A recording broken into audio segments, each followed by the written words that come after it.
Welcome sa ating munting YouTube channel. Please support my videos. Comment, like and subscribe po mga idolo.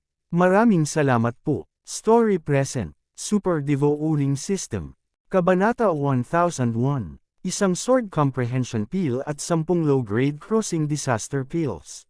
Paano iyon tunog? Tanong agad ng auctioneer. Ang crossing disaster peel ay ang currency na ginamit sa 3 minor disasters of the Supreme Realm. Ito ay katulad ng Supreme Peel. Ang Blood Rock na ginamit ni Yezuan noon ay ginamit lamang sa Blood Rock sect. 5,000 sword comprehension peels, which is equivalent to 50,000 low-grade crossing disaster peels. Hindi ko kailangan ng crossing disaster peels. Palitan mo na lang ng ores. Meron ka ba? Tanong ni Yezuan. Oo. Blood Rock, Black Sandstorm. Nasa atin ang lahat. Tumango ang auctioneer. Sige, hihintayin kita dito. Bahagyang pumulupot ang mga labi ni Yezuan. Ang 5,000 sword comprehension peels na ito ay ang kanyang buong kayamanan.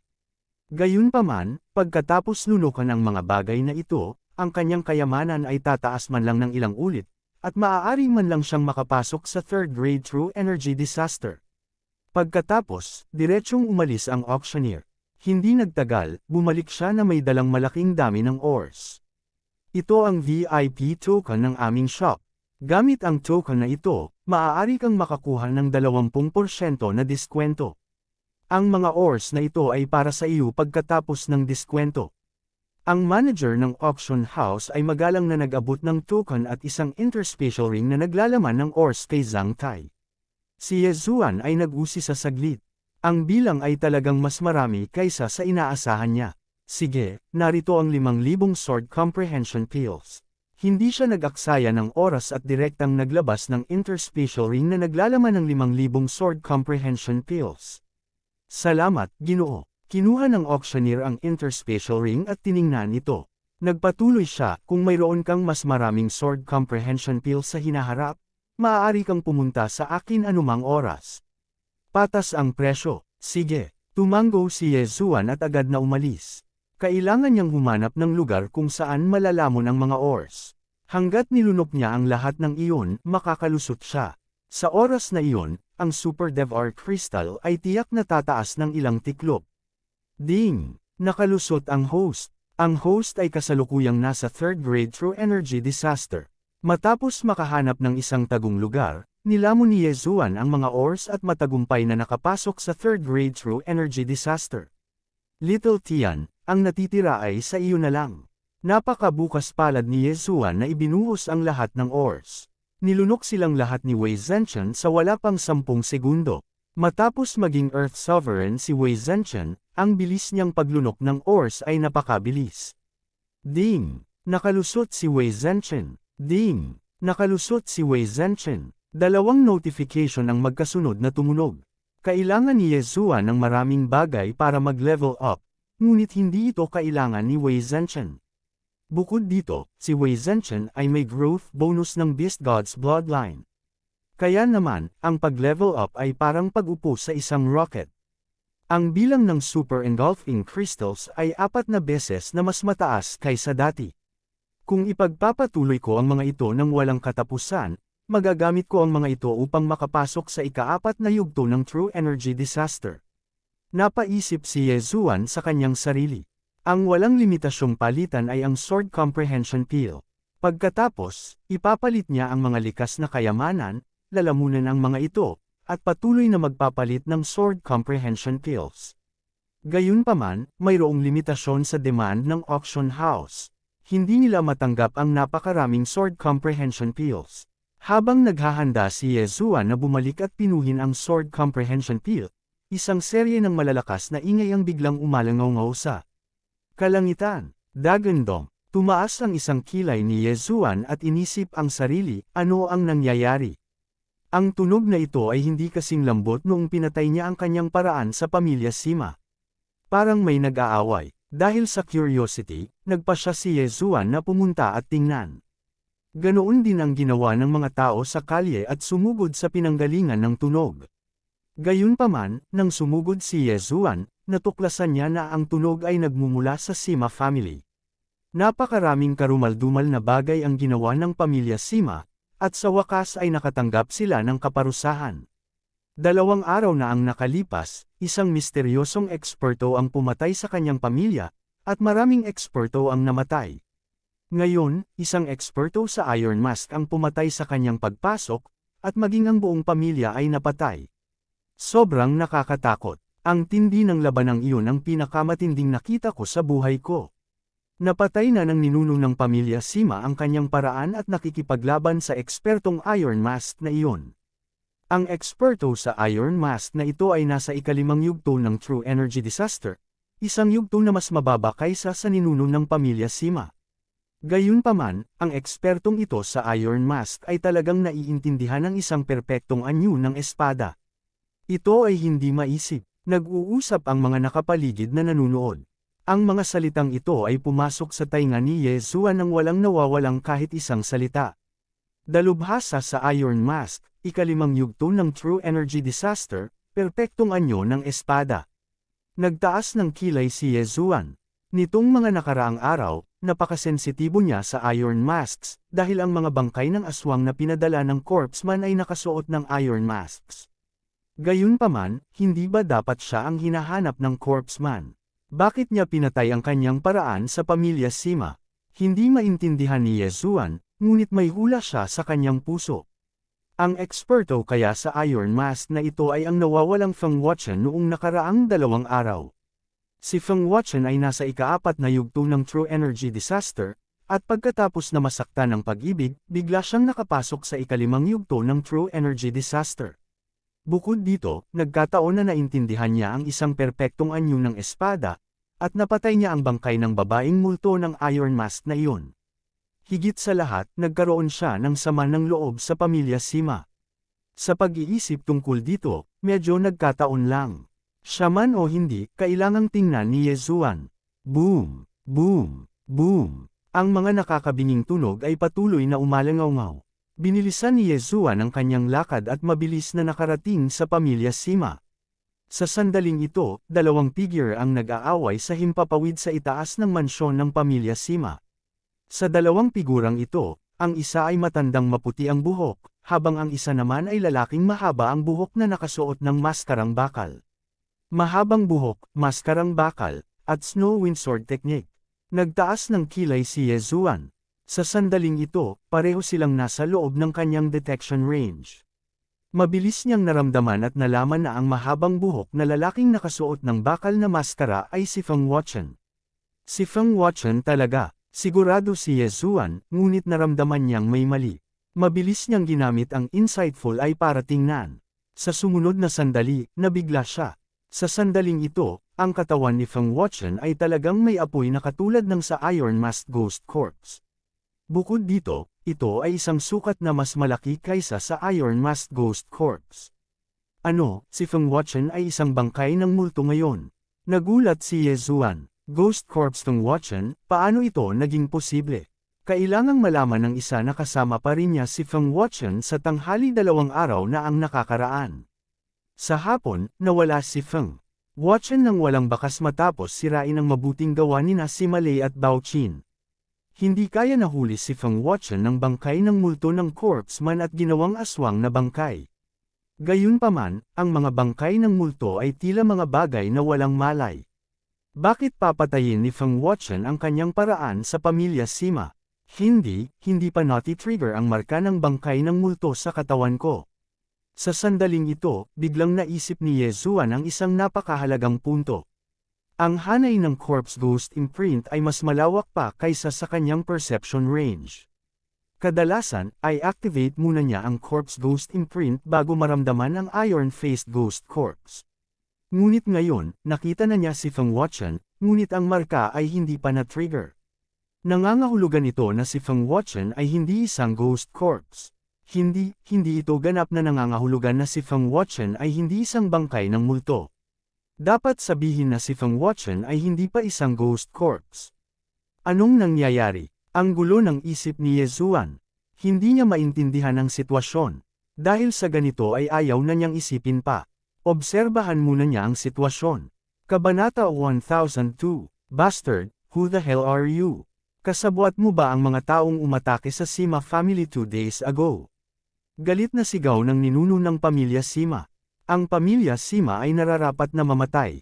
Sumigaw si Feng Wuchen sa ilalim ng kanyang bakal na maskara at patuloy na inaatake ang matandang ninuno ng pamilya Sima. Kaya niyang magsalita, nang inag ang puso ni Ye Zuan.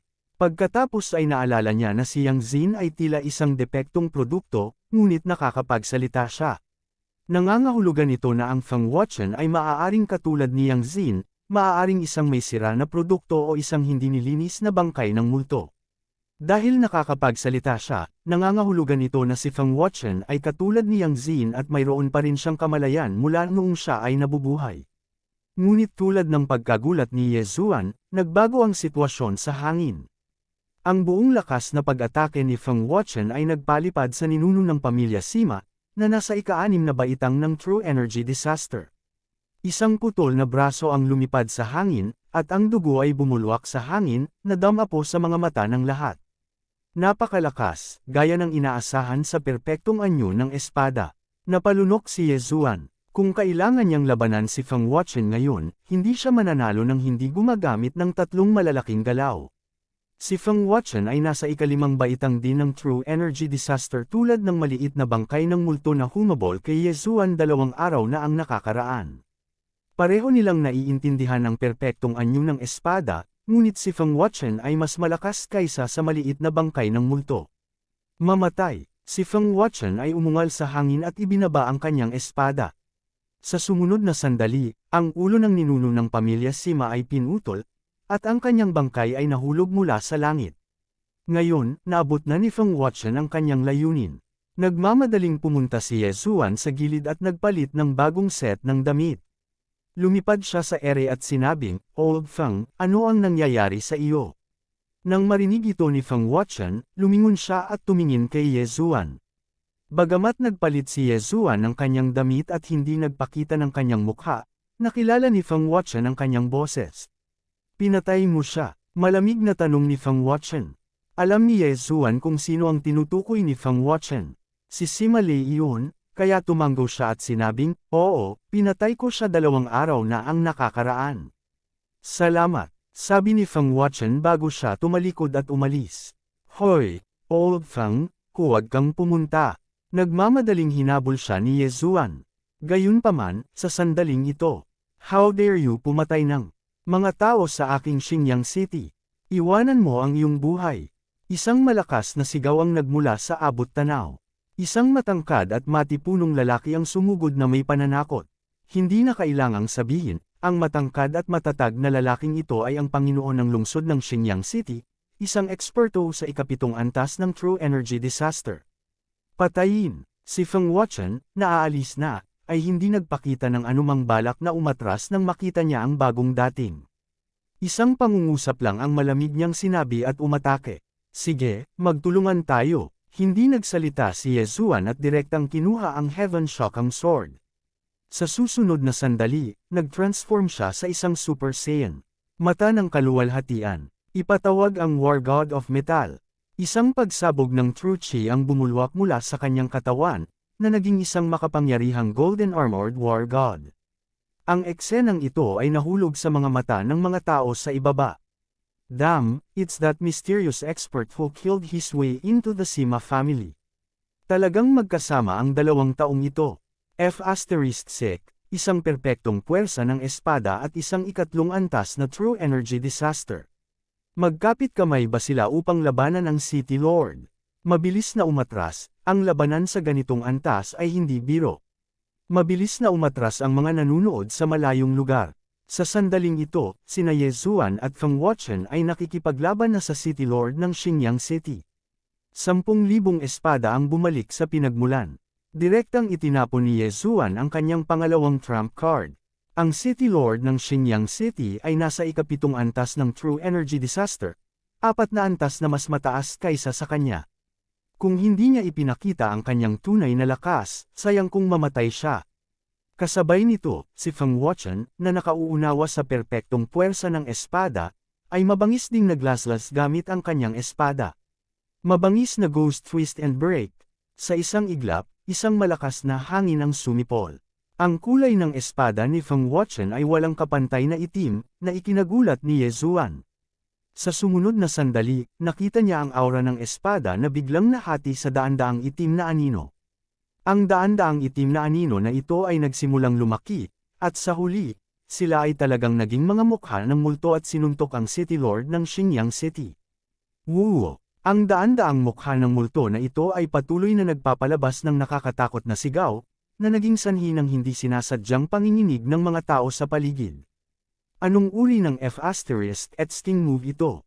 Gayunpaman, sa kanilang mga puso, naunawaan nilang lahat na ang lalaking ito na may mahabang buhok at nakamaskara ng bakal ay talagang mula sa heterodox Dao. Talagang nilinang niya ang gayong martial art. Ngunit sa sumunod na sandali, nabigla ang grupong ito ng mga nanunood. Ang daan-daang mga ghost face na ito ay nakapalibot na sa City Lord ng Xinjiang City, na nasa ikapitong antas ng True Energy Disaster. Kaagad pagkatapos, ang City Lord ng Xinjiang City ay sumigaw sa sakit. Itinuon ni Ye Zuan ang kanyang mga mata. Gamit ang Eye of Revelation, nakikita niya sa mga mukha ng multo na ang City Lord ng Xinjiang City ay natatakpan na ng mga sugat mula sa mga kuko ng mga ghost face na ito. Kahit na ang aorta sa kanyang leeg ay naputol na, at wala siyang kakayahan na makawala sa mga mukha ng multo. Sa isang kisap mata, ang City Lord ng Xinjiang City, na nasa ikapitong antas ng True Energy Disaster, ay napatay ng daan-daang mga mukha ng multo. At ang innumerable swords ni Ye Zuan na bumalik sa pinagmulan at ang pagtawag sa Golden War God ay talagang nasayang.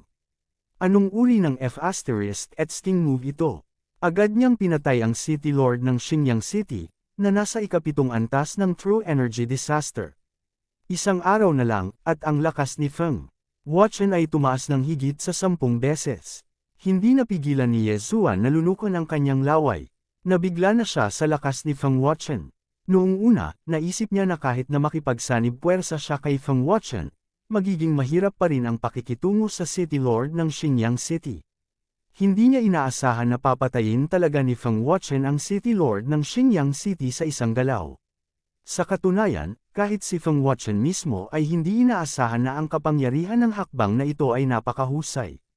Gayunpaman, naiintindihan niya ang perfect level sword force, kaya talagang may katuturan ito. Kahanga-hanga, ang Universe Ring ng ikapitong antas na eksperto sa True Energy Disaster. Tiningnan ni Ye Zuan ang bangkay na nahulog mula sa langit at nakaramdam ng kaunting pagkabalisa.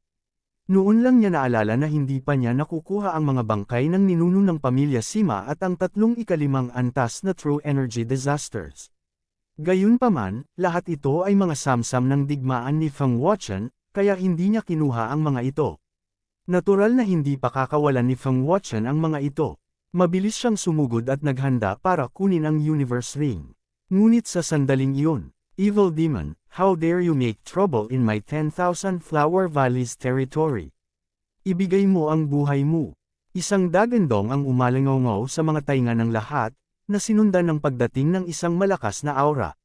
Napakalakas ng aura na ito kaya nagpapalpitate ang puso ni Ye Zuan. Maging ang katawan ni Feng Wuchen ay nanginginig ng husto. Ika-9 na antas ng True Energy Disaster. Isa itong babaeng naka-pink na damit. Sa sandaling lumitaw siya, nagtipon ang nakapalibot na Heaven and Earth Primordial Chi.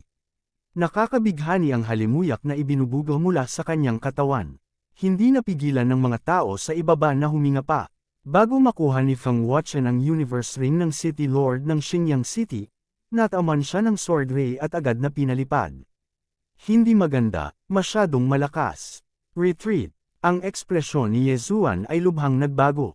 Agad siyang sumugod sa gilid ni Feng Wuchen at direktang binasag ang isang void door, na dinala si Feng Wuchen dito. Gusto mong umalis. 100 flowers content. Bang! Kabanata 1003. Ang babaeng ito ay nagmula sa 10,000 Flower Valley at isang nangungunang eksperto doon. Nagkataon siyang dumating sa Xinjiang City at nakitang pinapatay ni Feng Wuchen ang mga eksperto ng Sima family at ang City Lord. Ang Xinjiang City ay nasa teritoryo ng 10,000 Flower Valley. Maraming mga alagad mula sa lambak ang pupunta rito, kaya hindi na nakatiis ang babaeng ekspertong ito at kumilos. Sa kabutihang palad, nakuha ni Ye Zuan ang Eyes of the Void para makatakas. Kung hindi, siya at si Feng Wuchen ay namatay doon. Huff, natakot ako hanggang mamatay. Naka-encounter talaga ako ng 9th grade true energy disaster expert. Kung nagtagal pa ako ng 1 segundo, napatay na ako agad. Dinala ni Ye Zuan ang malubhang na sugatan na si Feng Wuchen at lumapag 1 oras ang layo mula sa Xinyang City. Nakahinga rin ng maluwag si Feng Wuchen at sinabing, "Salamat." Ngayong tapos na ang panganib, hindi alam ng babaeng iyon kung saan sila nakatakas, kaya hindi na nila kailangan pang tumakbo. "Wuchen, anong nangyari sa'yo? 2 araw na ang nakalipas, hinabol ako ng isang bangkay ng aswang na mukhang bakal. Ito ay nagkaroon ng parehong siga sa iyo." "Ano ito?" gulat na tanong ni Ye Zuan. "Ghost fetus." Hindi nagtago si Feng Wuchen at direktang sinabi, "Isang ghost fetus ang nakatanim sa katawan ko." Ghost fetus. Nang marinig ang pangalang ito, ang katawan ni Ye Zuan ay nanginig ng husto. Medyo nakakatakot ang pangalang ito. "After I left that day, I encountered a ghost corpse." Ang lakas ng ghost corpse na ito sa 7th grade true energy disaster. Hindi ako ang kalaban niya, kaya nahuli niya ako at dinala. Nagsimulang alalahanin ni Feng Wuchen ang nangyari noong araw na iyon at sinabi kay Ye Zuan ang nangyari noong araw na iyon. Nang marinig na nahuli si Feng Wuchen, muling nagdilim ang mukha ni Ye Zuan. Tanong niya, "At pagkatapos?" "Ang bangkay ng multo na ito ay kumukuha ng mga utos mula sa artist ng Ghost Corps. Inilayo ako ng bangkay ng multo at sapilitang itinanam sa aking katawan ang isang ghost fetus. Gusto niya akong gawing bangkay ng multo, ngunit patuloy na lumalaban ang aking kalooban, kaya hindi mapangalagaan ang ghost fetus." Huminto saglit si Feng Wuchen bago nagpatuloy, pagkatapos, sinabi ng Ghost Corps artist na kaya kong makipag-fuse sa ghost fetus. "Hanggat handa akong sumanib dito, susuko siya sa pagpatay sa iyo." "Sumuko ka sa pagpatay sa iyo." Nang marinig ito, hindi alam ni Ye Zuan ang sasabihin. "Sumasang-ayon ako, ngunit mayroon akong isang kondisyon," sabi ni Feng Wuchen. "Revenge. Ngayong nakaganti na ako, magiging ghost corpse na ako sa ilalim ng kontrol ng ghost man sa loob ng ilang araw. Makikinig ako sa mga utos niya." "Ano itong ghost fetus?" "Ang mga bangkay ng multo na nakatagpo natin noon ay wala itong ghost fetus," nagtatakang tanong ni Ye Zuan. "Ang isang ghost fetus ay pino mula sa isang ghost spirit. Ang mga ghost corpses na nakatagpo natin noon ay napakababa ng level. Matapos silang itanim sa ghost fetus, hindi na nila nakayanan ang kapangyarihan ng ghost fetus, kaya ang kapangyarihan ng ghost fetus ay naipamahagi sa iba't ibang bahagi ng kanilang katawan upang palakasin ang kanilang pangangatawan." Ipinaliwanag ni Feng Wuchen, "Para sa akin, ganap kong makakasama ang ghost fetus.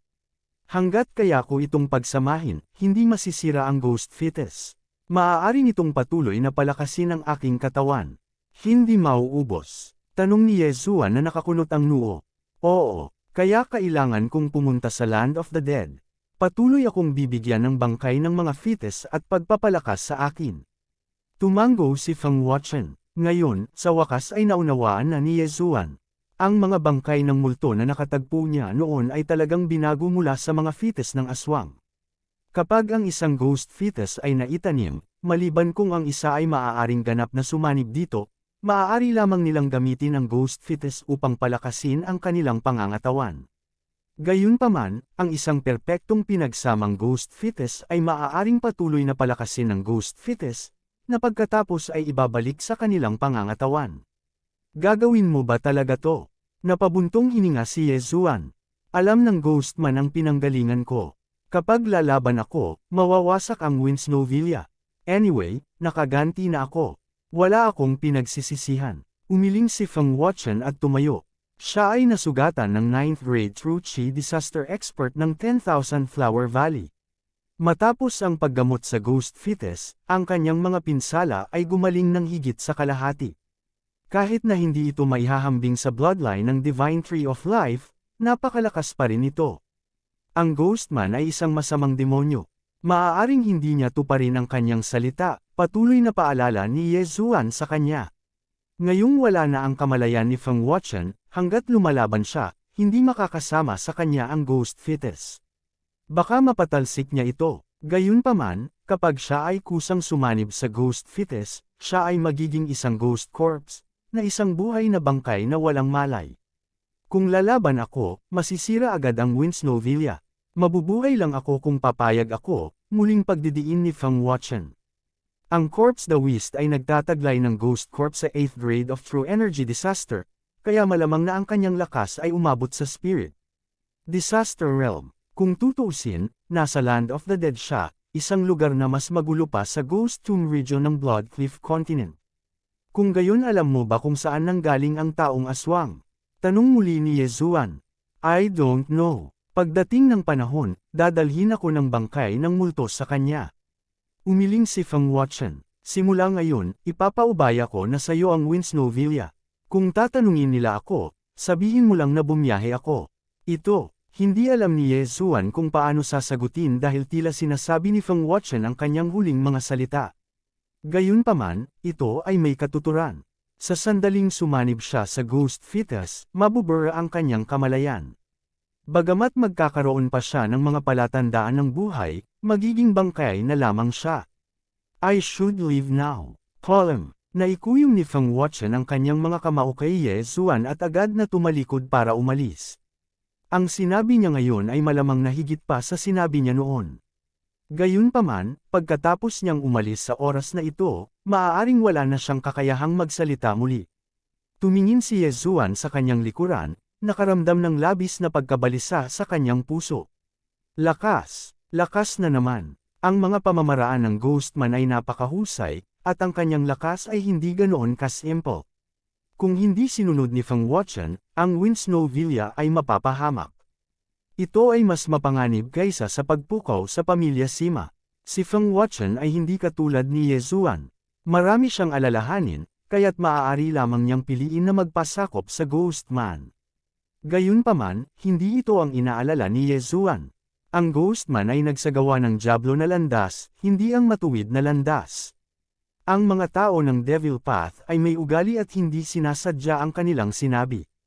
Kung si Feng Wuchen ay sumanib sa ghost fetus ng perpekto at naging isang ghost corpse na walang malay, kahit na ang Ghostman ay nagutos na patayin ang lahat sa Winslow Villa, hindi malalaman ni Feng Wuchen. Ito ang inaalala ni Yezuan. Sa katunayan, gusto ni Yezuan na tulungan si Feng Wuchen, ngunit hindi niya alam kung paano. Gayunpaman, kung may pagkakataon, tiyak na papatayin ni Yezuan ang Ghostman at itatapon ang kanyang katawan sa ligaw upang pakainin ang mga hayop. Breakthrough, kailangan kong breakthrough sa lalong madaling panahon. Naningkit ang mga mata ni Yezuan. Ang pangyayaring ito ay nagparamdam sa kanya ng kawalan ng kakayahan. 4 na beses pa lang silang nagkita ni Feng Wuchen, ngunit hindi pa siya nakilala ni Feng Wuchen. Ang unang pagkakataon ay noong dinala niya si Feng Wuchen mula sa pamilya Zhu patungo sa Winslow Villa. Ang pangalawang pagkakataon ay noong inatake ng Raging Fire Villa ang Villa. Ang pangatlong beses ay noong ipinadala niya si Luo Luo sa Thousand Flower Valley. Ang pang-apat na pagkakataon ay ngayon. Kabanata 1004. Maaaring hindi man lang matalo ni Yezuan ang isang 7th grade True Energy Disaster City Lord, lalo pa ang 8th grade True Energy Disaster Ghost Corps na binanggit ni Feng Wuchen. Ang Xinjiang City ay dapat na magulo ngayon. Dapat ay napansin na ako ng 9th grade True Energy Disaster Expert mula sa 10,000 Flower Valley. Kung hindi ako mag-iingat at matuklasan, patay na ako. Nag-isip sandali si Yezuan at naramdaman niyang hindi na siya dapat gumala sa 10,000 Flower Valley. Dapat maghanap siya ng ibang lugar. Nakaalis na si Feng Wuchen. Ipinangako niya sa bangkay na kusang sasamahan niya ang aswang fetus pagkatapos niyang maghayganti.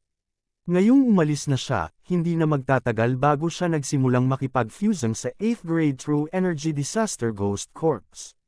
Pagkatapos, susundan niya ang 8th grade True Energy Disaster Ghost Corps sa Land of the Dead. Kung sakali, siniran ni Yezuan ang kawalan at bumalik upang tingnan. Buti na lang at walang nangyari sa Snowwind Villa.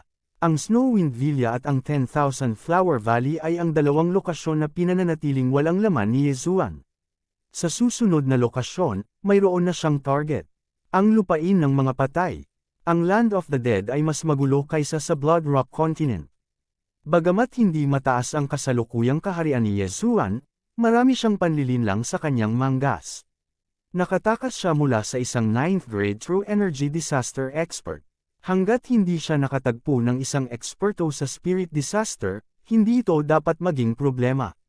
Kaya naman, nagpasya siyang pumunta sa Land of the Dead para itaas ang kanyang kaharian doon at imbestigahan ang corpse man. Kung maaari, gusto niyang iligtas si Feng Wuchen. Kaagad, naglabas siya ng mapa at sumugod patungo sa Land of the Dead.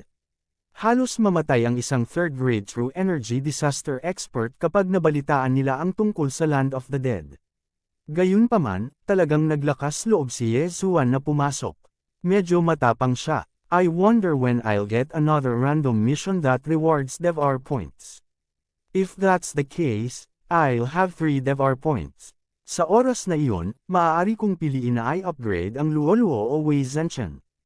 Panipi. Napaisip si Ye Zuan sa kanyang puso habang nagmamadali siyang sumabay. Hindi niya ginamit ang 2 DevR point at iniligtas niya ang mga ito sa lahat ng oras na ito. Ito ay dahil maraming gamit ang mga DevR point pagkatapos mag-level up. Maaari silang palitan o gamitin para mag-upgrade ng mga item. Nangangailangan ng 3 DevR point ang pag-upgrade ni Luoluo at Wei Zhenchen, kaya sa lahat ng oras na ito ay iniligtas sila ni Ye Zuan. Pagkatapos ng pagsulong ni Luoluo, tila nag-mutate ang bloodline ng Beast God at lumakas ng husto ang kanyang lakas. Ngayon na si Wei Zhenchen ay naging isang transcendent na artifact, ito ay mabubuhay at mamamatay kasama si Ye Zuan. Hanggat nabubuhay si Ye Zuan, hindi ito mamamatay. Kung ito ay mag-evolve muli, hindi banggitin ang amplification effect kay Ye Zuan, maaari pa itong magbigay kay Ye Zuan ng isa pang malakas na kasanayan. Maaari nitong lubos na mapataas ang lakas ni Ye Zuan. Dahil medyo malayo ang Land of the Dead, aabutin ng hindi bababa sa 7 araw para makarating doon si Ye Zuan ng buong bilis. Kaya, hinayaan na lang niya ang kanyang doppelganger na maglakbay habang ang kanyang pangunahing katawan ay gumawa ng ilang iba pang mga bagay, tulad ng mga alchemical na table tasks at iba pa. Si Ye Zuan ay gumugol ng higit sa 1 araw upang magmadali sa ibang lungsod. Ang lungsod na ito ay tinawag na Kanglang City, at ang City Lord ay mas malakas pa kaysa sa City Lord ng Xinjiang City. Isa siyang 8 antas na true energy disaster. Sa sandaling ito, nakita ni Ye Zuan ang Kanglang City na ang gate ng lungsod ay isang higanteng ulo ng lobo. Gayunpaman, sa sandaling ito, ding! Na-trigger ang Ghoul Corpse imprint. Biglang tumunog ang isang notification na natakot kay Ye Zuan. Bakit na-trigger muli ang Ghoul Corpse imprint? Natigilan si Ye Zuan. Hindi ba't sinabi nila na hanggat nakipagkompromiso si Feng Wuchen at kusang sumanib sa Ghost Fetus, susuko ang Corpse Ghost Man sa pangangaso sa kanya? Damn the Corpse Ghost Man, I really can't believe his words. Damn it, he's hunting me down again. Galit na sigaw ni Ye Zuan. Habang nagngangalit ang kanyang mga ngipin, sinumpa na niya ang buong pamilya ng Corpse Ghost Man. Hindi siya natatakot sa kanyang sarili, ngunit natatakot siya na may mangyari sa Winsnowville. Ngayon, ang kanyang doppelganger ay nagmamadali sa Land of the Dead, ngunit sa kabutihang palad, ang kanyang doppelganger ay nahanap na ang lokasyon at pagkatapos ay sinira ang kawalan upang makarating sa tabi ng kanyang pangunahing katawan. Pagsamahin, ang pangunahing katawan at doppelganger ni Ye Zuan ay agad na nagsanib sa isa, at ang kanyang lakas ay tumaas ng 30%. Kasabay nito, isang figure din ang pumasok sa kanyang sensing range. Itong aura, nagtaas ng kilay si Ye Zuan. Pamilyar na pamilyar sa kanya ang aura na nararamdaman niya ngayon. Nakatagpo na niya ito noon, na siyang bangkay ng aswang na bakal ang mukha. Nang lumingon siya, nakita niya ang mukha ng bakal na bangkay ng aswang na umaakyat sa kanya. Kabanata 1005. Hinawakan ni Ye Zuan ang Heaven-Shaking Sword at handang patayin ang mukha ng bakal na ghost zombie. Gayunpaman, sa sandaling iyon, ding! Kontrolin ng matagumpay. Biglang, isang abiso ang tumunog sa isip ni Ye Zuan. Nagtagumpay ba ako? Natigilan si Ye Zuan. Talagang nagtagumpay siya sa pagkontrol sa mukha ng bakal na ghost zombie. Ito ay isang maliit na halimaw na nakaunawa sa perfect sword force ng isang ika-6 na baitang true energy disaster. Agad niyang ipinadala ang utos sa mukha ng bakal na maltong zombie sa kanyang isipan. Huminto sa ginagawa ang mukha ng bakal na maltong zombie at hinubad ang bakal na maskara sa mukha nito. Ang mukhang bakal na ghost zombie na humahabol kay Yezuan ay isang teenager. Sa ilalim ng bakal na maskara ay isang makisig na mukha. Kapag lumaki na ito, tiyak na magiging kasing gwapo ito ni Yezuan. Gayunpaman, ang mga mata ng malabakal na multong zombie ay walang buhay. Nang makarating ito sa harap ni Yezuan, magalang itong lumuhad sa isang tuhod. Pagbati, Master, dahan-daang bamuka ang bibig ng multong zombie na mukhang bakal, medyo paos ang boses. Gayunpaman, sa sandaling iyon. Bang! Biglang may umalingaw-ngaw na tunog. Isang puting gas ang biglang lumabas sa katawan ng multong zombie na mukhang bakal at namuo at naging puting bungo sa ibabaw ng ulo nito. Sok! Sok! Sok! Na-control mo talaga ang ghost zombie ko. I have to say, you're quite capable. Ibinuka ng puting bungo ang bibig at nagsalita. Taong bangkay, di ba sabi mo hindi mo na ako hahabulin? Tanong ni Yezuan na nakakunot ang noo. Sok! Sok! Lakas ang Snowwind Villa na yan. Kung sisirain ko, magdudulot ng malaking gulo. Pero nag-iisa ka, kaya kitang patayin kung kailan ko gusto, sabi ng puting bungo sa tonong nanunuya. Kinaykit ni Yezuan ang kanyang mga mata at nakahinga ng maluwag. Bagamat hindi niya alam kung ano ang ibig sabihin ng gulo ng lalaking bangkay ay gamaan ang loob niya. Kung gayon, naging ghost zombie si Watchen. Tanong ni Yezuan, halos 2 araw na ang nakalipas mula nung umalis si Feng Watchen. Nahulaan niya na si Feng Watchen ay dapat. Tama, pupunta siya sa Land of the Dead. Pagdating ng panahon, ililinang ko siya sa number 1 ghost zombie. Ikaw naman, hindi ako susuko sa paghabol sa'yo. Gagawin kitang ghost zombie at papakinggan mo ang mga utos ko. Biglang tumawa ang puting bungo. Si Yezuan ay nasa 3 antas lamang ng True Energy Disaster, ngunit nagawa niyang kontrolin ang isang mukha ng bakal na bangkay na nasa 6 na antas ng True Energy Disaster. Lampas din ito sa inaasahan ng Corpse the Wisp. Ang ganitong henyo ay maaaring ganap na makakasama sa ghost fetus tulad ni Feng Watchen. Kaya naman, ayaw palampasin ng corpseman ang pagkakataong ito. Then why don't you tell me where you are? Bibisitahin kita. Namilog ang mga mata ni Yezuan habang siya ay malamig na sumisigaw. Sok sok, hindi ko sasabihin kahit kanino kung nasaan ako, maliban na lang kung naging bangkay ka na ng multo. Sagot ng puting kalansay, pero nakontrol ko na siya. Dama po ang tingin ni Yezuan sa iron-faced zombie boy. So what? Kung wala ang guidance ko, huwag mo nang isipin ang paghahanap sa akin. Gayunpaman, bibigyan kita ng pagkakataon. Halika, sa lupain ng mga patay. Bago matapos ang White Skull, sumabad si Yezuan, sa tingin mo ba ako ay tanga? Sok sok sok, it doesn't matter. I have on countless ghost corpses anyway. Tumakbo ka lang, huhulihin kita. Nang matapos magsalita ang puting bungo, nawala ito ng putok. Damn you, hindi mapigilan ni Yezuan na magmura. Alam niyang gusto siya ng bangkay na pukawin siya sa pagpunta sa Land of the Dead. Sa oras na iyon, mas makapangyarihang mga bangkay ng multo ang darating para hulihin siya. Kasabay nito, maaari niyang hulaan mula sa mga salita ng corpseman na ang corpseman ay talagang mayroong maraming mga aswang na bangkay. Gayunpaman, ang mga bangkay ng multo dito ay hindi dapat masyadong malakas. Sa karamihan, sila ay nasa 9 na antas ng True Energy Disaster. Parang may kinatatakutan ng bangkay kaya hindi siya naglakas loob na gumawa ng malaking hakbang. Ngayon, kailangang gumawa ng bagong plano si Yezuan. Hindi ako makakapunta sa Land of the Dead sa ngayon, maliban na lang kung gumawa ako ng ilang higit pang mga tagumpay. Napaisip si Yezuan sa kanyang sarili. Nasa 3 antas siya ng True Energy Disaster ngayon. Kung gusto niyang pumunta sa Land of the Dead, kailangan niyang makapasok man lang sa 6 na antas ng True Energy Disaster. Doon lamang siya magiging kwalipikadong hamunin ang taong bangkay. Whatever, I'll think about it after I enter the city. Pagkatapos mag-isip ni Yezuan, dama po muli ang kanyang tingin sa gwapong binata. Anong pangalan mo? Yuan. Waksan, mabagal na sagot ng binata. Sa di malamang dahilan, paus na paus ang boses niya at medyo nauuto. Marahil ay dahil nabura na ang kanyang kalooban. Bukod sa pangalan mo, naalala mo ba ang nangyari noon? Nagtatakang tanong ni Yezuan. Hindi, ayoko, umiling ang binata. Sure enough, after fusing with the ghost fetus, Pangalan lang ang naalala ng binata. Ang ghost fetus sa katawan ni Yuan Wuxen ay mas maliit kaysa kay Feng Wuchen. Mukhang hindi perpekto ang pagsasanim. Gayunpaman, hindi ito sa lawak na ginamit niya ang lahat para palakasin ang kanyang katawan. Dapat kalahating perpekto lang. Hulaan ni Yezuan. Sa pag-iisip nito, naramdaman niya na nakakalungkot dahil naging ghost corpse na si Feng Wuchen at naging upahang thug ng corpse man.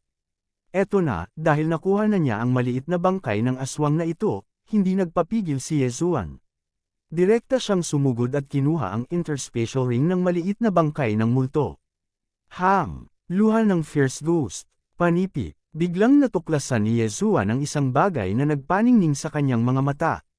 Isa itong upper-grade transcendent supreme martial art, at ang kalidad nito ay hindi mababa. Sa makatuwid, hindi nagpigil si Yezuan. Direkta niyang ginugol ang ilang transcendent supreme crystals at natutunan ang martial art na ito. Fierce Ghost Tears. Ang bawat paggamit ay nangangailangan ng ghost fetus. Ang ghost fetus ay dapat na selyado sa isang supreme spiritual treasure bago ito magamit. Sinulyapan ni Yezuan ang paglalarawan at napagtanto na ito ang hakbang na ginamit ni Feng Wuchen upang patayin ang City Lord ng Xinjiang City. Kaya ang galaw na iyon. Biglang lumiwanag ang mga mata ni Yezuan. Lumingon siya at nagtanong, bakit hindi mo ito ginamit noong hinahabol mo ako noong araw na iyon? Hindi mo ba ito pinagkadalubhasaan? Tumango si Yuan Wuxen. Talagang hindi niya alam ang hakbang na ito. Nang inig si Yezuan nang makita niyang tumango si Yuan Wuxen.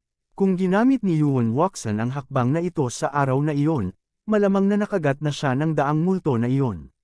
Nakakakilabot. Nilunok ni Yezuan ang kanyang laway at nagpatuloy sa pagsuri sa interspatial ring. Mayroong higit sa 10 buto ng itim na apoy sa interspatial ring na ito. Ang mga buto ng itim na apoy na ito ay iba-iba ang laki. Tila sila ang multong fetus na binanggit. 15. Parang 15 times ko na kayang gumamit ng fierce ghost tears. Pero paano kung maubusan ako ng ghost fetus? Naisip ni Yezuan ang isang problema. Ngunit pagkatapos, natagpuan niya ang isa pang bagay sa interspatial ring na ito. Basic Ghost daw. Ang Basic Ghost daw na ito ay hindi isang martial art. Isa lamang itong paglalarawan ng ghost daw. Gayunpaman, naglalaman ito ng paraan upang pinuhin ang ghost fetus. Upang pinuhin ang isang ghost fetus, kailangan munang pumatay ng tao, pagkatapos ay mag-set up ng ghost transformation formation. Ipunan ang sama ng loob ng namatay na tao at ibahin ito sa isang espiritu ng multo. Pagkatapos, kunin ang espiritu ng multo at pinuhin ito sa isang ghost fetus. Kabanata 1006. Masyadong malupit ang pamamaraang ito. Hindi ang pagpapakawala ng patay. Mas malupit pa ito kaysa paghagupit ng bangkay. Mas mabuting gamitin ko ito ng matipid. Umiling si Yezuan. Bagaman nakapatay siya ng hindi mabilang na tao, hindi niya gagawin ang ganoong bagay. Pagkatapos ng lahat, ito ay maiiwasan ang mga tao na muling magkatawang tao. Para sa mga natitirang item sa Chen Kun Ring ni Yuan Wuxen, walang interesado kay Yezuan. Lahat sila ay materyales para sa pag-set up ng ghost materialization array at pagpino sa ghost fetus. Gayunpaman, kung sakali, iningatan pa rin sila ni Yezuan. Ayusin ang Dragon Catcher Hand. Ding! Ang Dragon Catcher Hand ay naayos na sa 50%. Na-notify ang system. Ang Ferocious Ghost Twisting Tear ay isang upper-grade transcendent supreme martial art. Ito ay maihahambing sa maraming middle-grade martial arts, kaya ito ay naayos ng sabay-sabay. Ngayon, mapapatunayan ni Yezuan na ang Dragon Catcher Hand ay isang banal na kakayahan. Hindi ko inaasahan na makukuha ng Blood Rock Sect Leader ang hindi kumpletong manual ng isang banal na kakayahan. Napakaswerte niya talaga, napabuntong hininga si Yezuan. Pagkatapos, tatatakan niya ang ghost fetus sa Sky Shocker Sword ayon sa pangunahing pamamaraan ng ghost daw.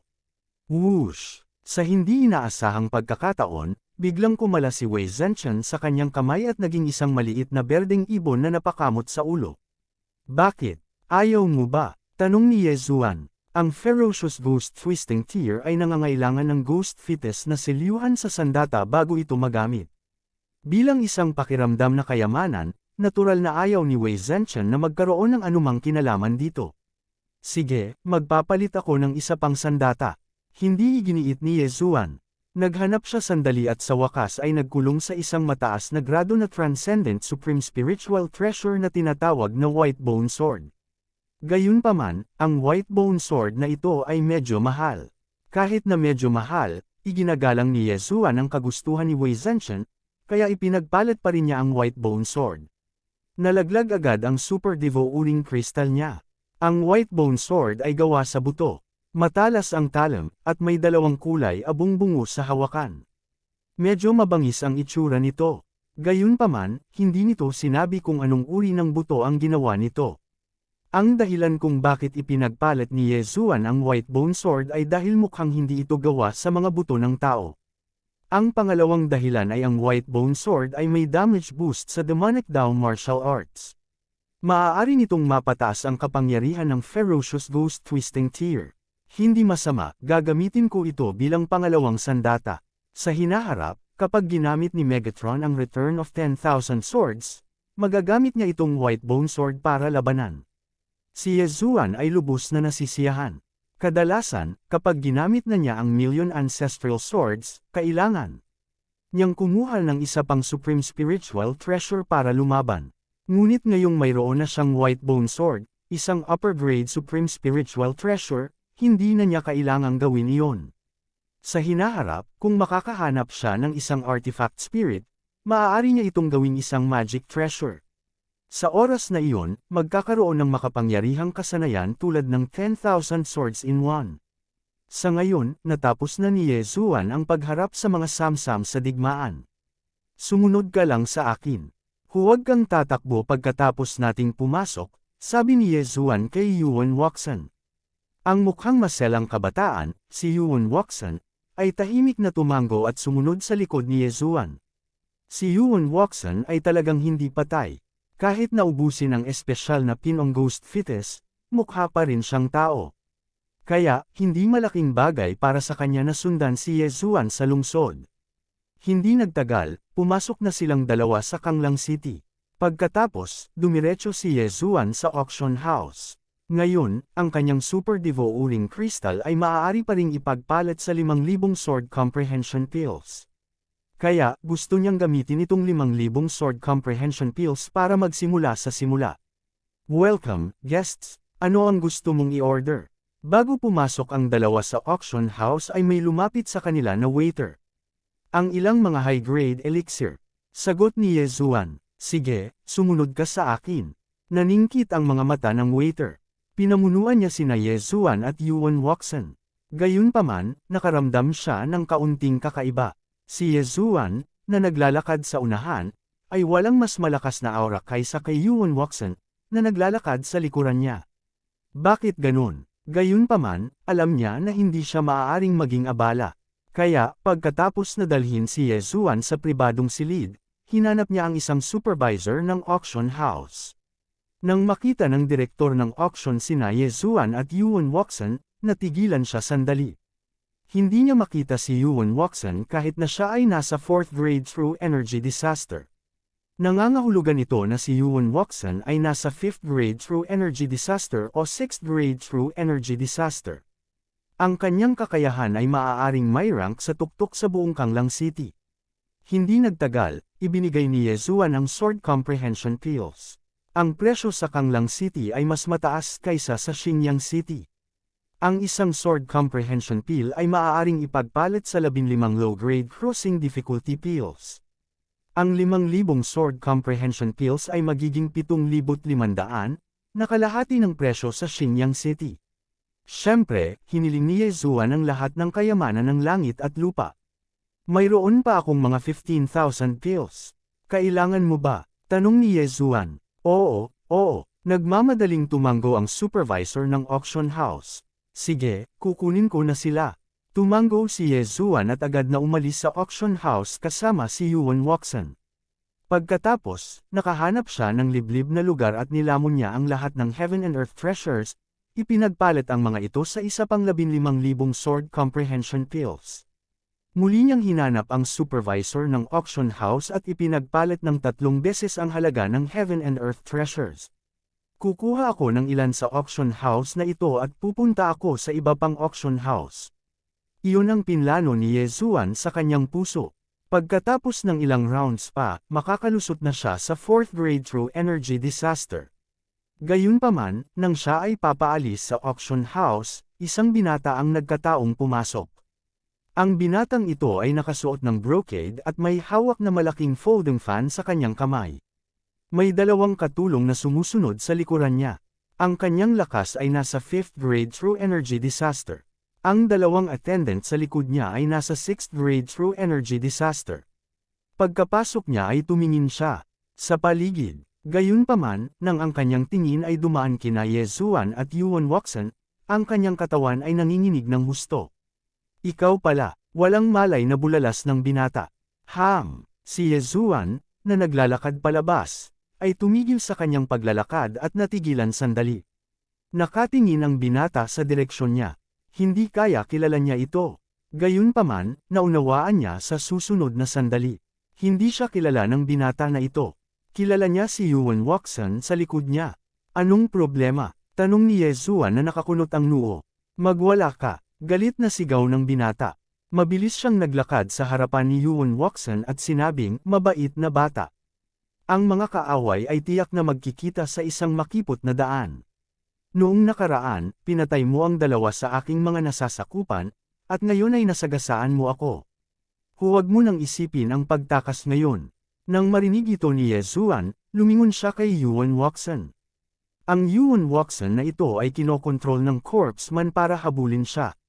Marahil ay may nasaktan siya sa daan, kaya nagpa siya si Yezuan na patayin siya. At ngayon, nagkataon lang na nasagasaan siya.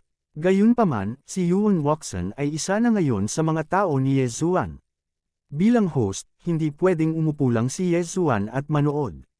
Siyempre, ang pinakamahalagang punto ay sinabihan talaga ng binatang ito si Yezuan na magwala. Nililigawan talaga niyan si kamatayan. Ano, hindi ka man lang umamin na pumatay ng tao. Pinandilata ng binata si Yuan Waksan. Medyo natakot pa ang una nang maalala ang nangyari noong araw na iyon.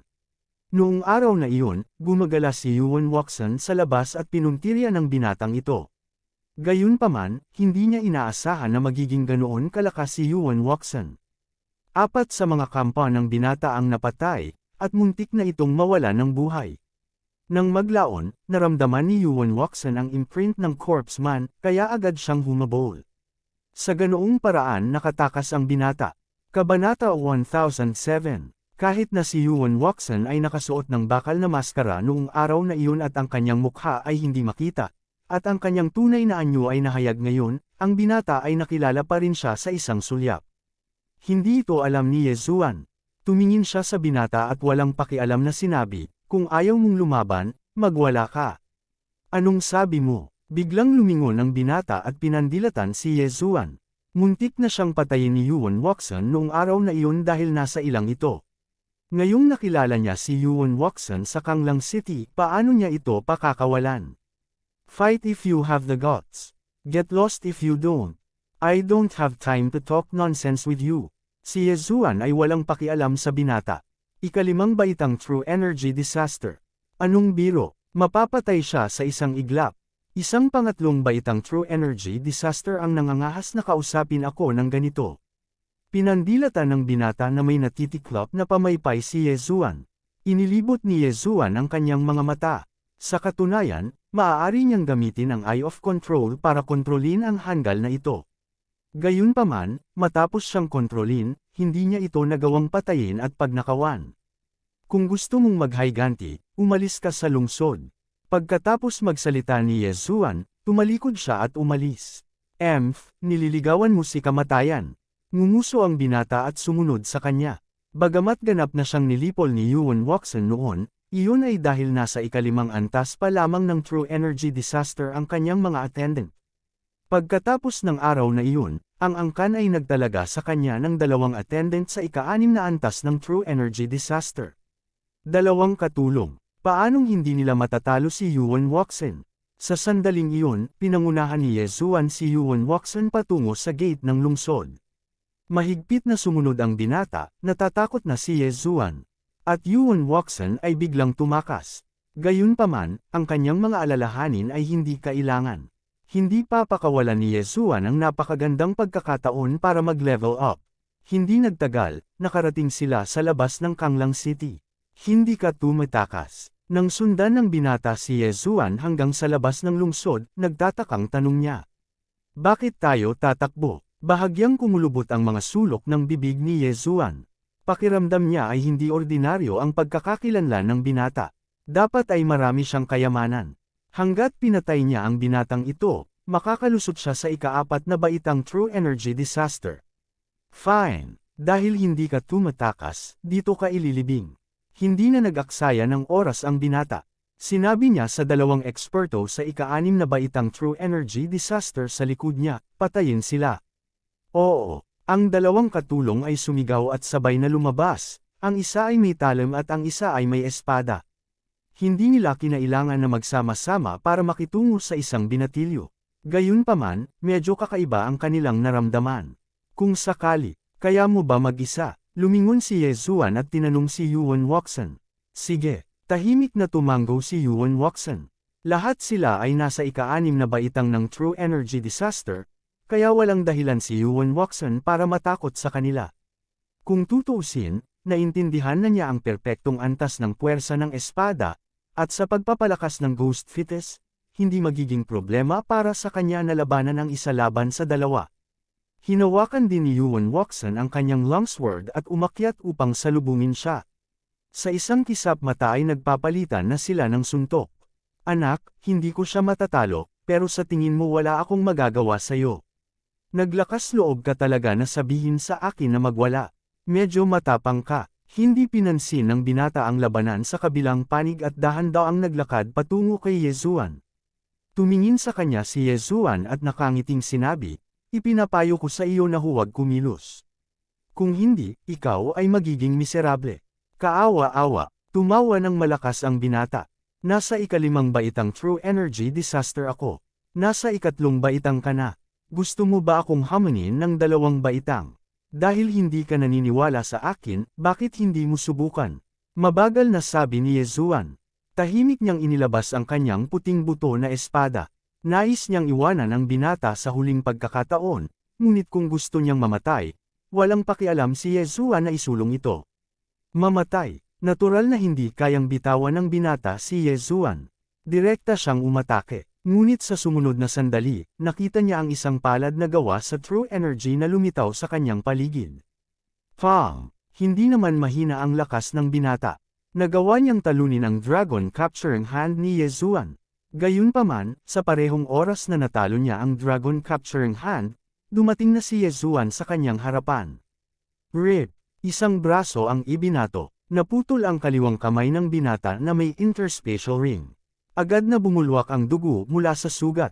Pang! Sinipa ni Yesuan at pinalipad ang binata.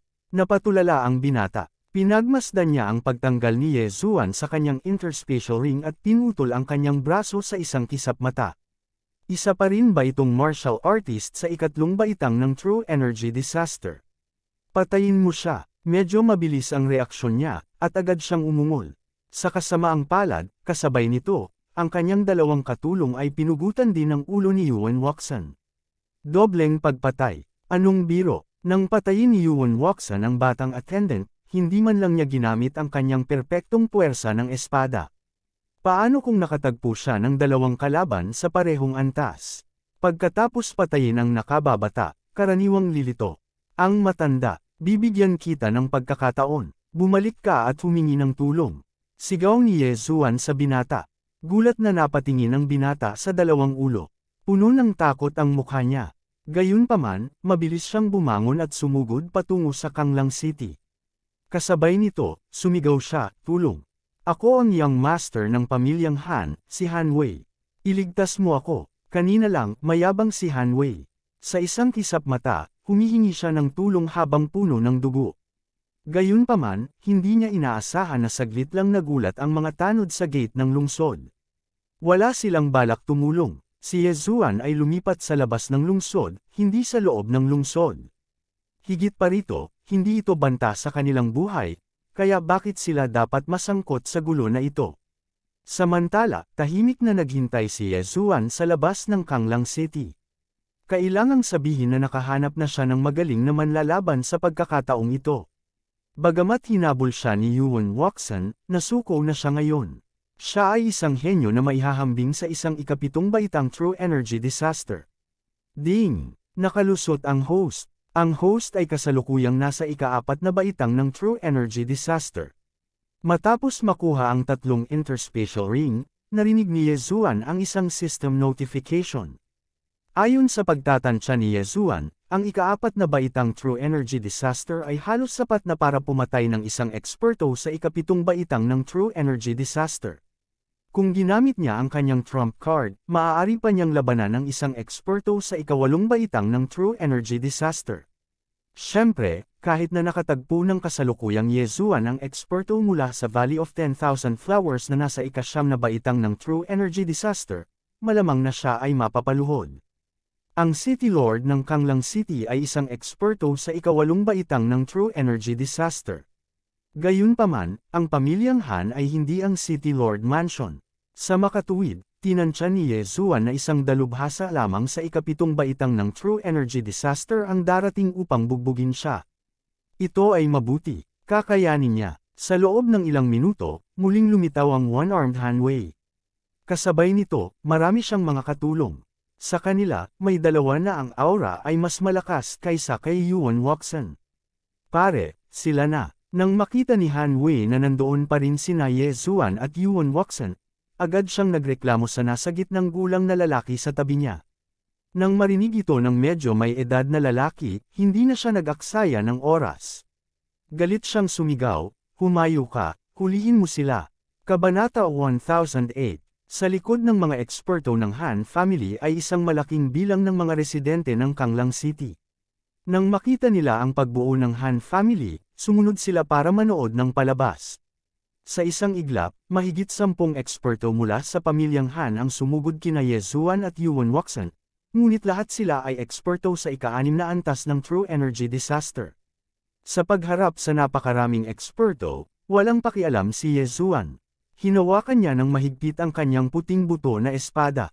Sa sumunod na sandali, naging ginto ang kanyang buhok at mga mata. Mga mata ng kaluwalhatian. Ang walang hangganang espada ng Tyran Ikal Emperor, atake. Biglang tumalon ng mataas si Yezuan at naglaslas gamit ang isang malaking ginintoang espada mula sa True Energy. Inakala ng mga eksperto ng Han family na ito ay pag-atake ni Yezuan. Matapos umiwas, nagsiwalat sila ng mga mapanuksong ekspresyon. Gayunpaman, nang sila ay nakaka-relax, isang malakas na puwersa ng epekto ang ginawa sa kanilang mga katawan. Ang Tyran Ikal Emperor's Limitless Sword ay hindi umaasa sa paglaslas, ngunit sa pag-vibrate. Dagandong, nagbitak ang lupa na parang katapusan na ng mundo. Kasabay nito, ang tunog ng pagkabasag ng mga buto ay maririnig mula sa mga eksperto ng Han family. Kotcha, kotcha, kotcha, kotcha, kotcha, narinig ang malulutong na tunog, ngunit natakpan sila ng tunog ng pagbitak ng lupa. Sa mata ng lahat, ang 13-6 na baitang True Energy Disaster Expert ay bumagsak na parang mga octopus. Damaloy ang dugo mula sa kanilang 7 butas, at namatay sila ng napakalungkot. Ang kanilang mga buto, panloob na organo, at maging ang kanilang mga utak ay lahat ay nabasag. Hindi mapapatawad kung hindi sila mamamatay. Ang hakbang ni Yezuan ay agad na pumatay sa 13 sa ika-6 na baitang True Energy Disaster Expert, na ikinagulat ng lahat ng naroroon. Paano ito posible? Nanlaki ang mga mata ng ama ni Han Wei. Kahit na hindi niya kayang patayin ang 13 ng ika-6 na baitang True Energy Disaster Expert sa isang galaw. Ikalawang kuya, magsanib puwersa tayo at patayin sila. Agad namang nag-react ang ama ni Han Wei. Sa isang malakas na sigaw, sinugod niya ang isa pang eksperto ng ika-7 antas ng True Energy Disaster. Bagamat medyo makapangyarihan ang Han family sa Kanglang City, hindi kayang mawala ng Han family ang 13 hanggang 6 at grade True Energy Disasters ng sabay-sabay. Kung hindi sila naghiganti, hindi maitatag ng Han family ang kanilang sarili sa Kanglang City. Nagsanib puwersa ang 2 eksperto sa True Energy Disaster sa ika-7 antas upang salakayin sina Yezuan at Yuan Waxan. Kasabay nito, nagtatakang nakatingin pa rin si Han Wei. Bigla siyang nagkaroon ng masamang premonition. Iniisip niya na kung mamatay man ang kanyang ama at pangalawang tiyuhin dito, matatapos ang pamilyang Han. Sa kasamaang palad, ang palaso ay umalis na sa bowstring, at huli na ang lahat. Isa bawat isa. Sa pagharap sa dalawang eksperto sa 7th grade True Energy Disaster, sinabi ni Ye Zuan kay Yuan Waxan. Tahimik na tumango ang huli, saka nag-charge din. Ika-4 na baitang True Energy Disaster, ika-7 baitang True Energy Disaster. Mayroong pagkakaiba ng tatlong kaharian sa pagitan nila, ngunit si Ye Zuan ay hindi gaanong natakot. Hayaan mo akong subukan ang aking bagong ultimate move. Kumikislap ang mga mata ni Ye Zuan habang inihagis niya ang Skyquake Sword sa kanyang kamay. Ang Skyquake Sword ay binago mula kay Wei Zhenchen. Maliban sa paggamit ng Myriad Swords Return to Origin, maaari rin itong umatake ng mag-isa. Binitawan ni Wei Zhenchen ang kanyang kamay at direktang sumugod patungo sa ama ni Han Wei. Kasabay nito, ang kanang kamay ni Ye Zuan ay biglang naging claw at inabot. Kamay na ng aagaw ng dragon. Isang gininto ang palad ang lumitaw mula sa manipis na hangin, sinusubukang agawin ang ulo ng pamilyang Han. Gayunpaman, ang ulo ng pamilyang Han ay matalinong umiwas dito. Nang lumingon siya para tingnan si Ye Zuan, natuklasan niya na si Ye Zuan ay naglaslas na ng itim na laslas.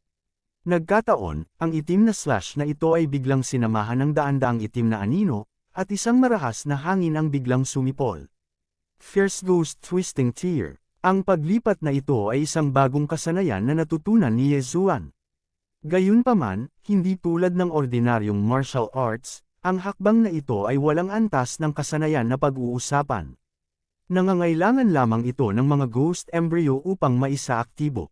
Matapos ipagpalit ni Ye Zuan ang White Bone Sword, nasil na niya ang ilang ghost embryo sa loob.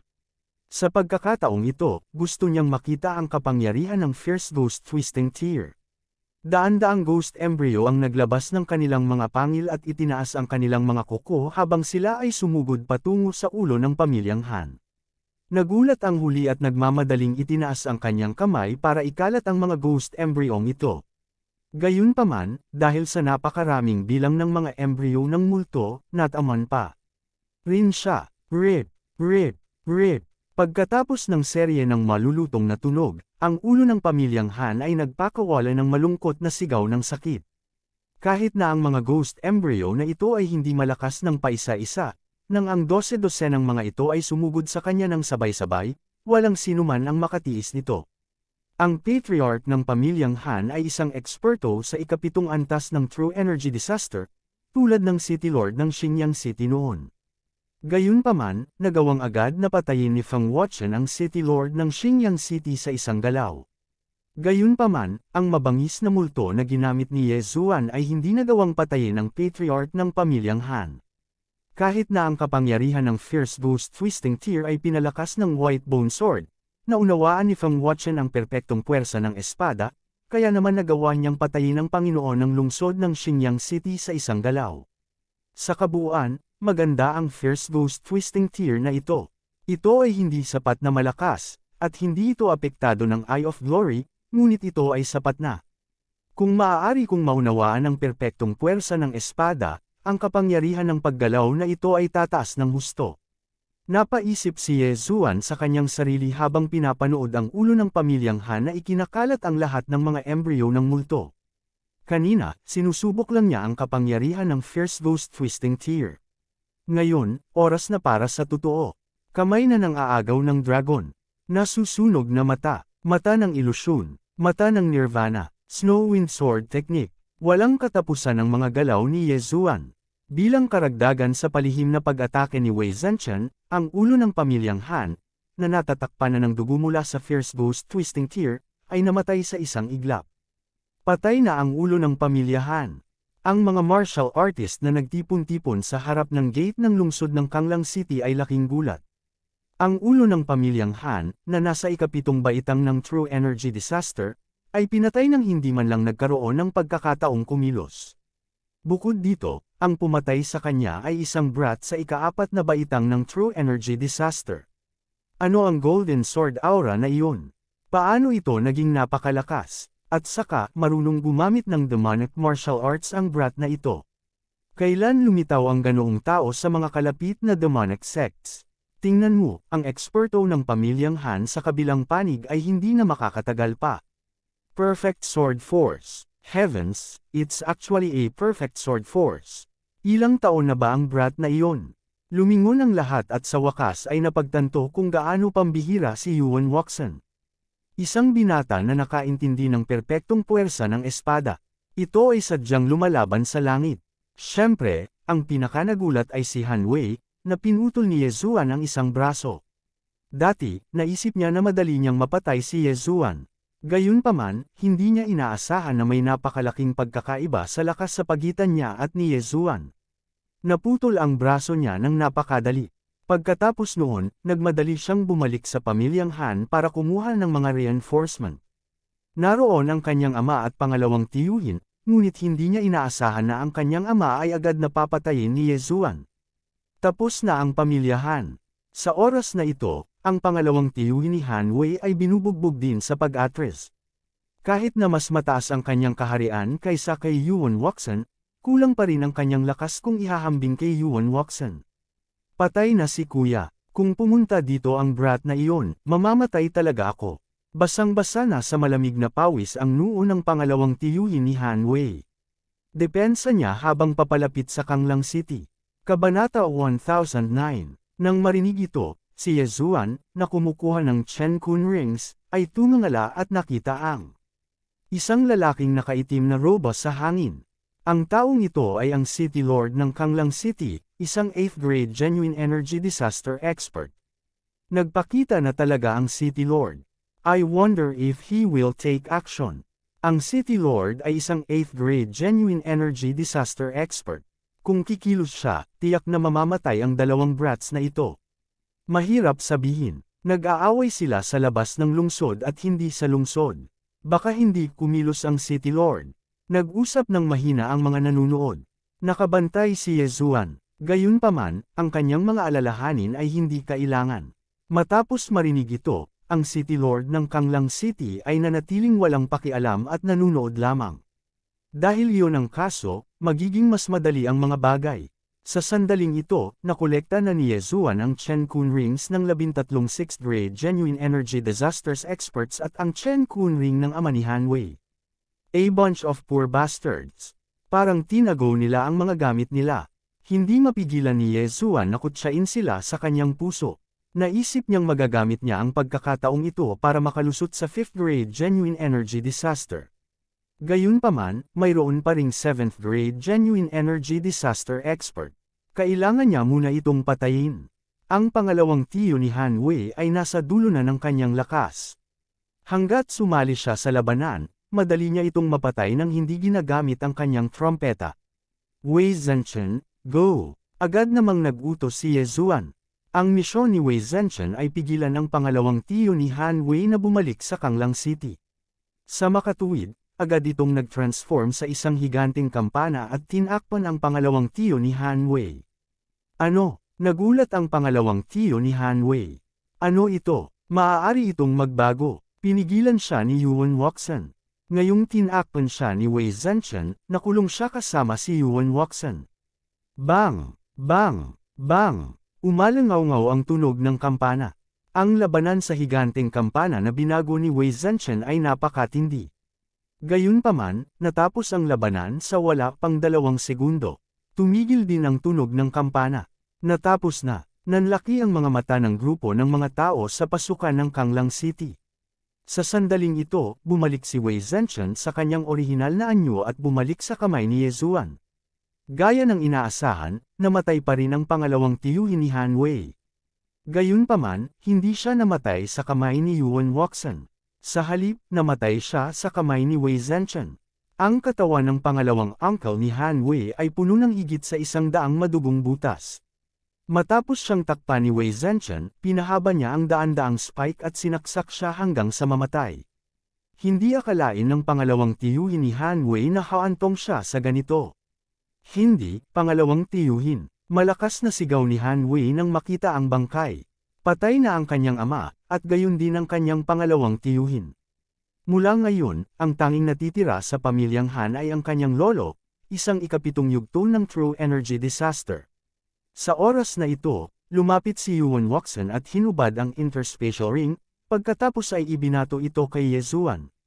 Sinalo ni Yezuan ang Cosmos Ring at nilunok lahat ng nasa loob nito maliban sa mga ores. Gayunpaman, hindi pa rin niya nagawang makapasok sa ikalimang antas ng True Energy Disaster. Pagkatapos, damapo ang kanyang tingin kay Han Wei. Napansin ni Han Wei ang tingin ni Yezuan. Nang inig ang kanyang katawan at mabilis siyang lumiit pabalik sa lungsod. Ang pumatay o hindi ang pumatay. Namilog ang mga mata ni Yezuan. Sa kanyang kasalukuyang lakas, hindi siya natatakot sa gobernador ng lungsod ng Kanglang, kaya nag-aalangan siya. Sa susunod na sandali, ginawa niya ang kanyang desisyon.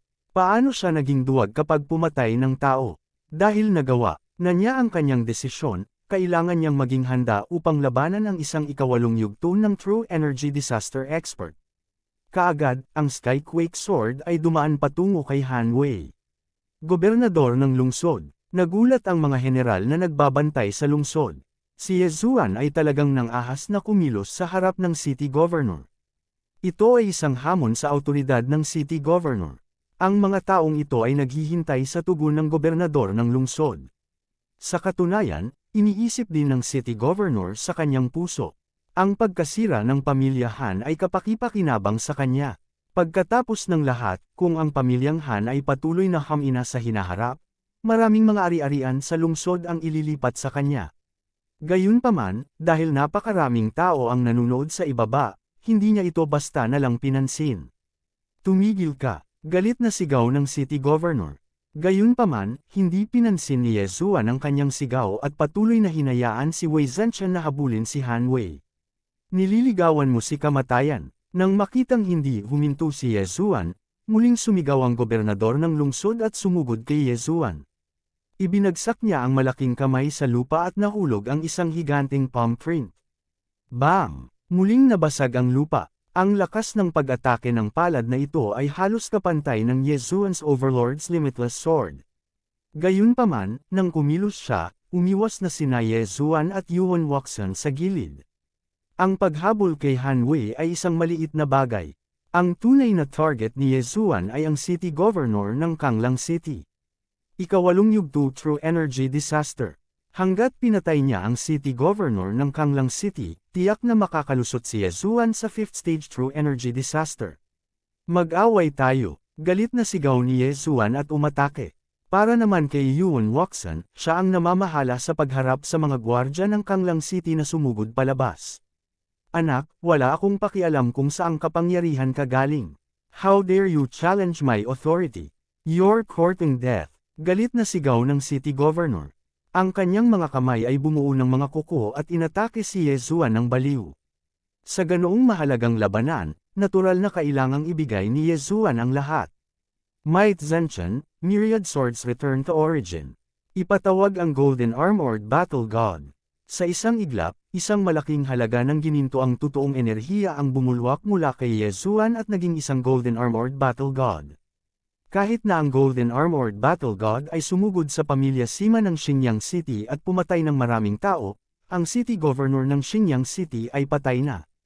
Paano kung nalantad si Yezuan? Itinapon ni Yezuan ang kanyang dalawang trompeta. Si Might Zhenchen at ang Golden Armored Battle God ay sunod-sunod na inatake ang city governor ng Kanglang City. Bakit kakaiba lahat ng galaw ng batang ito? Ang city governor ng Kanglang City ay biglang nakaramdam ng matinding pressure. Bagamat siya ay 4 na yugto na mas mataas kaysa kay Yezuan, hindi siya 100% sigurado na kaya niyang talunin si Yezuan. Naintindihan ni Yuan Wuxen ang perfect level sword force sa murang edad. Ito ay napakabihirang. Gayunpaman, naramdaman niya na si Yezuan ay mas dakila kaysa kay Yuan Wuxen. Humph, kahit na ano, kailangan mong mamatay ngayon. Naningkit ang mga mata ng city governor ng Kanglang City. May trump card din siya. Ang kanyang sandata ay isang pares ng guwantes. Gayunpaman, ang lakas ng hampas ng kanyang palad ay ilang beses na mas malakas kaysa dati. Isang invisible pressure ang kumalat. Si Yezuan at ang mga taong naruroon ay nanginig. Ang city governor ng Kanglang City ay biglang tumalikod at nagpatama ng palad sa grupo ng Heaven Jotong Sword sa likod niya. Sa isang iglap, halos kalahati ng Heaven Jotong Swords ay nabasag. Perfect level sword force. Sa wakas ay nakilala ko na ang isang eksperto na may perfect level sword force. Palihim na nilunok ni Yezuan ang kanyang laway.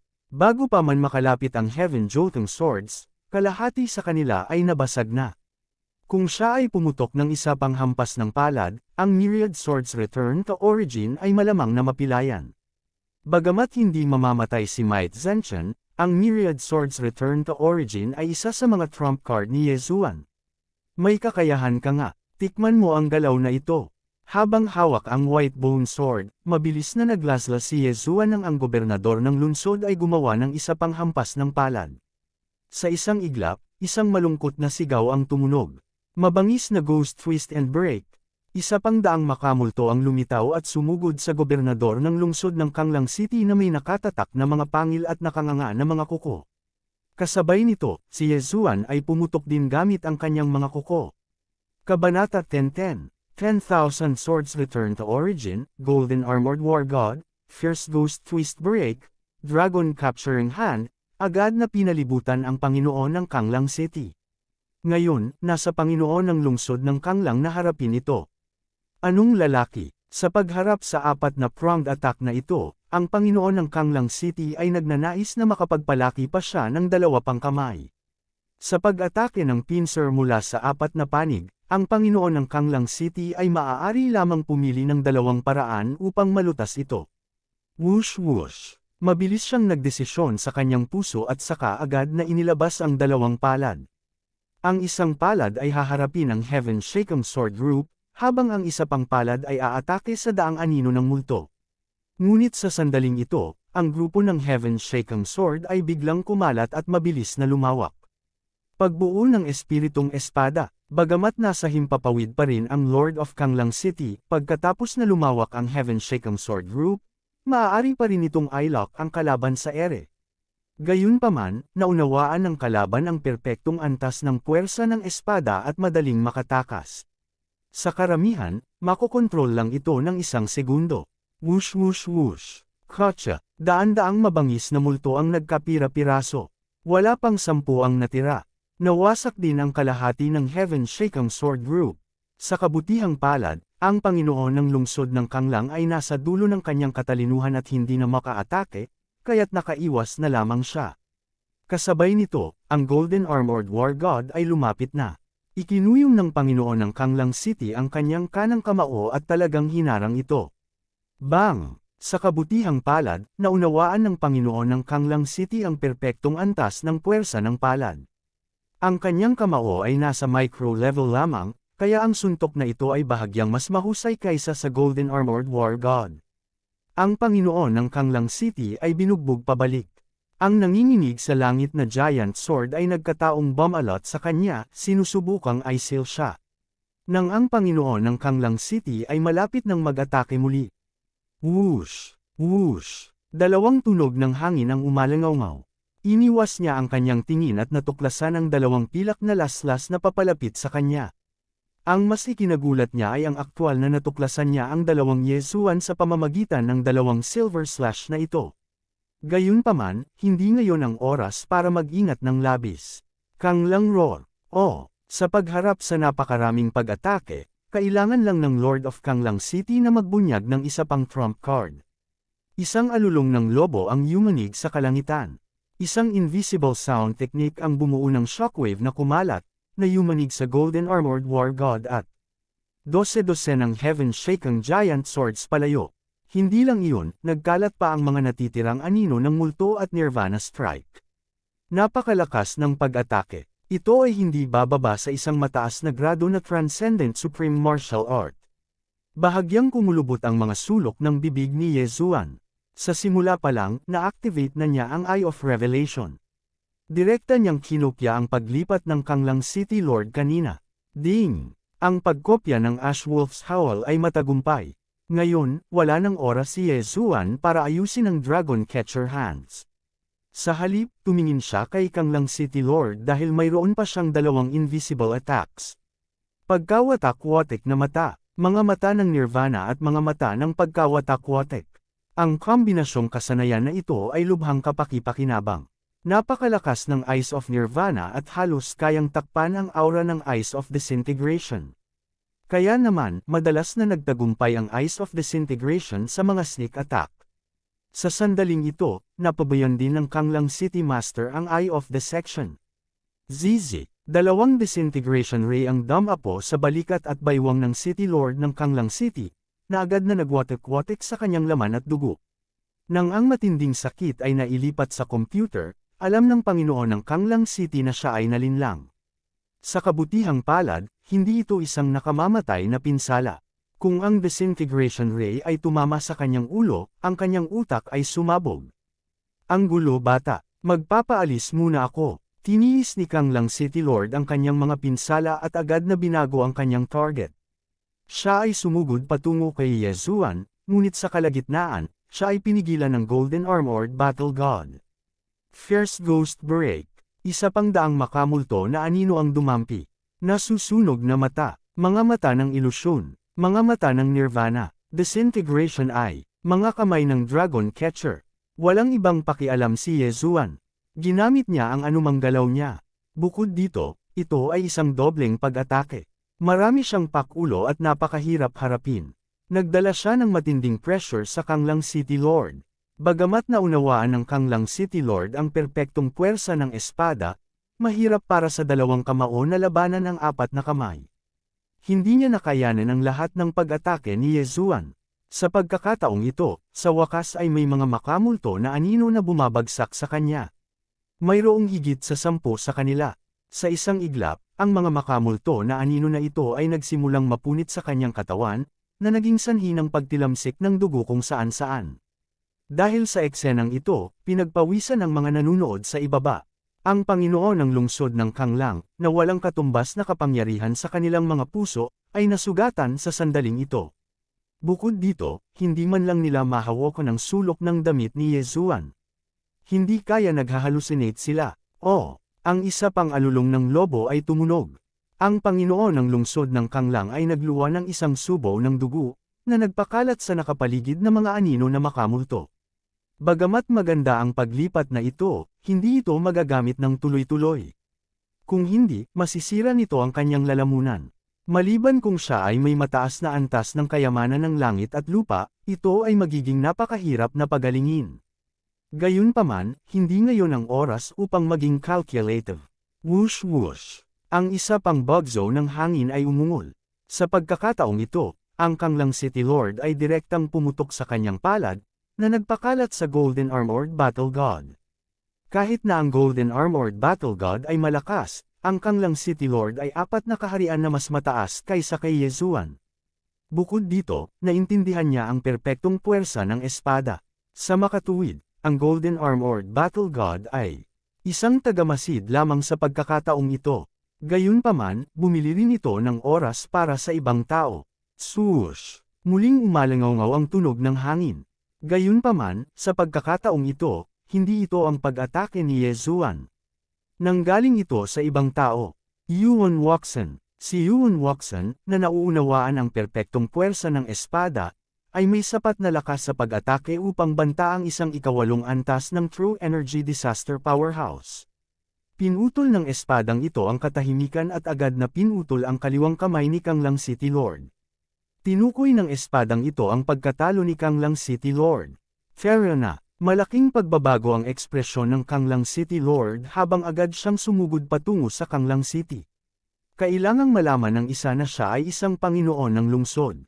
Maraming eksperto sa City Lord Manor. Hanggat tumakas siya pabalik sa City Lord Manor, magkakaroon siya ng pagkakataong mabuhay. Gayunpaman, hindi ganoon kadali ang pagbabalik. Anak, mawala ka. Tinamaan ng palad ni Kanglang City Lord ang kanyang palad, gustong patayin si Yuan Wuxin na humaharang sa kanyang daraanan. Gayunpaman, si Yuan Wuxin ay hindi inaasahang umiwas ng maaga. Lumapag ang palm print sa mga pader ng lungsod ng Kanglang City. Boom! Agad na gumuho ang mga pader ng lungsod. Matapos iwasan ni Yuan Wuxin ang pag-atake, siya ay umatake ng baliw, na direktang hamarang sa daanan ng Kanglang City Lord. Panginoon ng lungsod ng Kanglang, tumigil ka na sa pakikibaka. Isang boses ang bumagsak sa tainga ni Kanglang City Lord. Nilinggan niya ang kanyang ulo at nakita niya ang 100 mabangis na multo na sumusulpot sa kanya. Sa sandaling ito, ang ekspresyon ng Kanglang City Lord ay sobrang pangit. Nawalan siya ng braso, at ang kanyang mga kakayahan sa pagtatanggol ay lubhang nabawasan. Kailangan pa niyang bantayan ang pag-atake ni Yuan Wuxin. Ngayong napakaraming mabangis na multo ang dumating, magiging patay na karne siya kapag nakagat muli. Lalabas ako. Agad na pinakilos ng Panginoon ng lungsod ng Kanglang ang true chi sa kanyang katawan at idinikit ito sa kanyang lalamunan bago ibinuka ang kanyang bibig. Oh, isa pang dagandong ang umalangaw-ngaw, na agad na nagpakalat ng lahat ng makamulto na anino, kabilang ang pag-atake ni Yuan Wuxin. Gayunpaman, matapos gamitin ang howl ni Kanglang ng 3 beses na sunod-sunod, napilayan na ang kanyang lalamunan. Hindi na siya nakapagsalita ulit. Gayunpaman, kumpara sa kanyang buhay, ito ay talagang hindi nagkakahalaga ng pagbanggit. Napilayan na ang lalamunan mo. Hindi mo na magagamit ang howl ni Kanglang. Tingnan natin kung paano mo ito haharangen ngayon. Sisigaw ang mga mababanggas na multo. Nagliwanag ang mga mata ni Yezuan. Masasabi niya na ang Kanglang City Lord ay nasa dulo na ng kanyang lakas. Ito ay hindi lamang Kanglang City Lord. Ginamit din ni Yezuan ang Eye of Glory at iba pang pag-atake ng Eye of Heaven. Nasa baba na ang pupil power niya. Gayunpaman, upang makalusot, maaari lamang niyang ma-overdraw muli ang kanyang sigla.